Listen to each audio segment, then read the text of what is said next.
pornography used to be hidden away from innocent eyes, but today it is everywhere, from the internet all the way to music videos. But you may not know it can ruin your marriage. It can even alter your brain. Sheila Ray Gregoire is one of the most popular bloggers on the internet, and she was here recently to tell us how to escape the plague of pornography. Take a look. How big an issue is pornography? Okay, so let me give you some stats. Okay.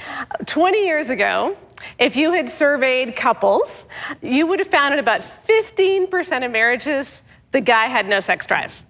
Okay, now that's not normally what we think of, right? Like when you think about marriage, you think he wants it all the time and she doesn't want to. But 15% of marriages, he had no sex drive. Today, do you know what that figure is? No. It's closer to 30, 35%. Doubled. Yeah. Why? And the only difference between then and now is pornography. Really? Yeah. Why would the presence of pornography actually diminish sex drive? I know, that's weird, right? Because we think that porn is sexy and so it'll make them want it more, but that's not what happens at all. So imagine a little 11-year-old boy, and he sees porn for the first time, maybe at a friend's house, maybe by accident Googling something, and he's interested, he doesn't want to be, but he looks at it again and he develops a habit over the teenage years. Now, you're 11, you're 12, you're 13, that's around the average age of first exposure today. And your brain is just starting to develop sexual feelings and all of that, and now you're pairing those sexual feelings with an image.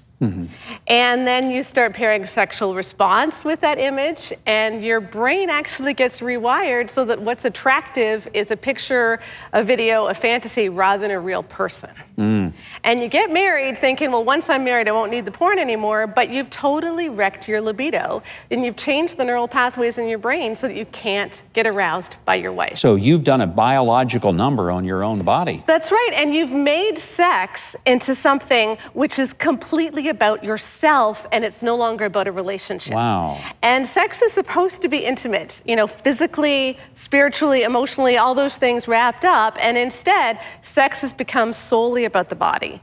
And then it can't be about intimacy. In fact, if you try to make it about a relationship, you make it not sexy anymore. You know, Sheila, when we're talking about pornography, we're talking about something that robs people and takes them away, as you call it, from the intimacy, but really from even God's design for what it's supposed to be. How do people fix this? Can it be fixed? It can, but I think we need to realize something, okay? Okay. Billions of people on this planet have had sex. I don't know how many have really made love. Wow. Because we have completely distorted it. And the only way to bring it back to making love is to understand that sex is about a deep connection, which means it has to be about a relationship and about vulnerability. And I think couples can go through a lot of exercises. That's why I brought this book along, in 31 Days to Great Sex. Some of the exercises are about how to rebuild that kind of intimacy again that you need. But we need to start talking about porn differently. Okay? We did it with smoking, right? Like we wanted people to quit smoking, so we said smoking is disgusting. And eventually people understood. So we need to start saying porn is pathetic. Okay? If you need to use porn, that is pathetic. And just start changing the conversation. Because what that really is doing, and you said this a moment ago, it's like a person making love to himself or herself using some artificial magazine or a video or an internet image, as opposed to having a relationship with another human being. Yeah, and I mean, pornography, first of all, porn fuels the sex trade. It fuels sex trafficking. It's terrible in and of itself for those reasons, and those are bad enough reasons. But even when you look at the relationship, porn changes sex so that you're really using someone else as a sex toy rather than having that intimate relationship. And you're never gonna benefit a marriage with pornography. A lot of couples think, oh, well, if we want to spice things up, we should just watch porn together. No. You know what the sexiest thing to do together is? People are not going to believe me when I say this, okay? But trust me on this one. The sexiest thing to do together is to pray. Because you're being vulnerable with each other. If you start to pray together, you're going to get really hot for each other. And you really are. Probably hadn't heard that a lot in the sermon. No. But it is true, because when we pull back the veil and we let, our spouse see, this is what I'm really concerned with, and you feel closer.